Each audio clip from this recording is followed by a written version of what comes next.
கல்விங்கிறது பொதுப்பட்டியல்ல இருக்கு இல்லையா? பொதுப்பட்டியல்ல இருக்கிற பொழுது நீங்க புதிய கல்விக் கொள்கைன்னு ஒண்ணு உருவாக்குறதுக்கு முன்னாடி இப்படி ஒரு ஐடியா இருக்கு அப்படின்னு சொல்லிட்டு எத்தனை மாநிலங்களோட கூப்பிட்டு நீங்க பேசுனீங்க? அவங்களுடைய ஆலோசனையை பெற்றீங்க? அவங்களையெல்லாம் கேட்டுட்டு தான் நீங்க புதிய கல்விக் கொள்கைன்னு ஒண்ணு உருவாக்குனீங்களா? இல்லையே.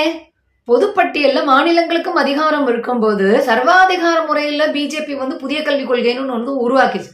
சரி, அது வந்ததுக்கு அப்புறம் பல பேர் எதிர்த்தாங்க. அதுல இந்த மாதிரி ரொம்ப மோசமானதெல்லாம் இருக்கு அப்படின்னு. அந்த கரெக்ஷன்ஸ் இம்ப்ளிமெண்ட் பண்ணீங்களா? ஏழை மாணவர்கள் கரிசனம் காட்டுற பிஜேபி சங்கி ஆளகால விஷ கும்பலே ஜனநாயகத்தை என்னைக்காவது மதிச்சு, மாநிலங்களை மதிச்சு, மாநில மொழிகளை, பண்பாடுகளை, அடையாளங்களை மதிச்சு, மாநில மக்களை மதிச்சு, இந்த புதிய கல்விக் கொள்கை உருவாக்குறதுக்கு முன்னாடி நீங்க ஏதாவது கலந்துரையாடல் பண்ணீங்களா?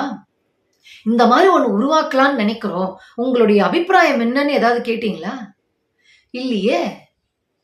பொதுப்பட்டியல்ல இருக்கக்கூடிய ஒரு அதிகாரத்திற்கு நீங்க ஒரு திட்டத்தை உருவாக்கி அதை ஏத்துக்கணும்னு நீங்க கம்பல் பண்றீங்கன்னா நீங்க எப்படிப்பட்ட ஒரு அயோக்கிய உங்கள்?